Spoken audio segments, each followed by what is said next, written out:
একটা প্রবাসী যুবকের সাথে এইভাবে প্রতারণা করলেন, এটা কি আপনার ঠিক হয়েছে?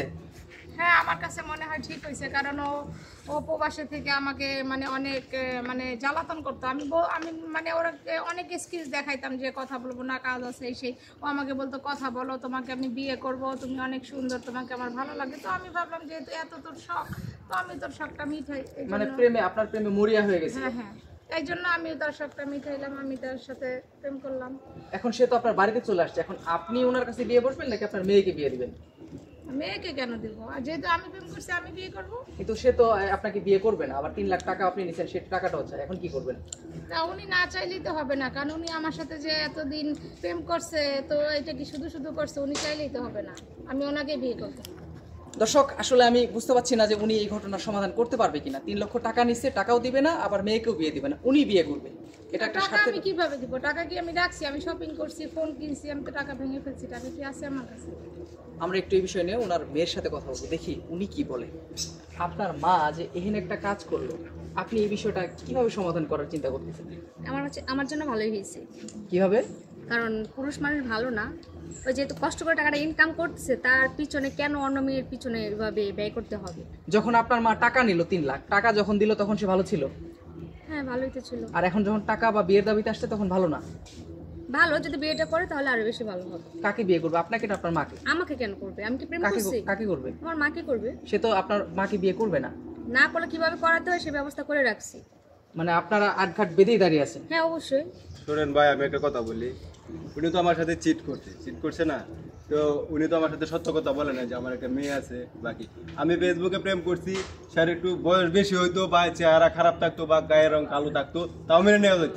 কিন্তু এই আমার চেয়ে বয়সী একটা ওনার মেয়ে আছে, সেই ক্ষেত্রে আমি ওনাকে কিভাবে বিয়ে করি? উনি তো আমার সাথে চিট করছে না? এখন যদি সে আমার জুলুম করে, তো এটা ওনার ব্যাপার, অন্যায়, এটা কিন্তু অন্যায়।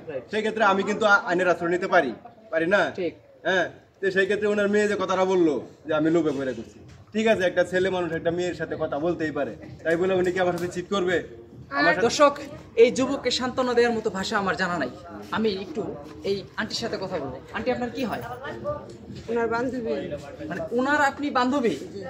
দর্শক, এখন অনেকটা ক্লিয়ার হওয়া গেল ওনার বয়স সম্পর্কে। ইনি যদি ওনার বান্ধবী হয়, তার মানে বোঝাই যাচ্ছে যে ওনার মেয়ে, এটা বিশ্বাস করা যায়। হ্যাঁ, আপনি চিন্তা করে দেখেন, উনি যদি ওনার বান্ধবী হয়, ঠিক আছে, তো ওনার বসটা কোন পর্যায়ে গেছে আর আমার বসটা কোন পর্যায়ে? তুমি আর কথা বলে না, তুমি আমার সাথে যা যা চ্যাটিং করছো সব আমার কাছে আছে, বুঝো নাই তো? কোনোভাবেই বাঁচতে পারবা না ওই আশা। আমি তো ওটা অস্বীকার করি নাই, তুমি তো আমার সাথে চিট করছো, ওটার প্রমাণ আছে, তোমার আমার চেয়ে বয়স মেয়ে আছে। দর্শক, অনেকের বয়স বোঝা যায় না, এই দুর্বলতাটা উনি ব্যবহার করেছেন। আমরা আসলে এই আন্টির সাথে একটু কথা বলবো। আন্টি, আপনার কি ছোটবেলার বান্ধবী নাকি পরে পাতানো বান্ধবী? না, ছোটবেলা, মানে একসঙ্গে লেখাপড়া করতাম, একসঙ্গে ঘোরাফেরা করতাম। আপনার বান্ধবীতে যে বিদেশি এক ছেলের সাথে চিট করে টাকা পয়সা নিচে প্রেম করছে, এটা আপনি কি করবেন এখন? আমি আর কি করবো, সেটা একটা ব্যক্তিগত ব্যাপার। আর ছেলের কাছে টাকা পয়সা দিয়ে হ্যাঁ দিবে কেন? মানে এখন দিছে ছেলের দোষ? তো ছেলের তো দোষ। আমি যদি এখন আপনার কাছে বৃষ্টি আছে, আপনি কি দিবেন? অবশ্যই আমার প্রেমে পড়ছেন, ভালো লাগছেন, দিচ্ছেন, আপনি কথা বলতেছেন, আমি বলতে আপনি মজা পাইতেছেন। প্রবাসী যারা থাকে তারা টাইম পাস করে, সময় কাটায়। আর তারা টাকা পয়সা দিবে কেন? ও, সেটা থাকে ব্যক্তিগত ব্যাপার।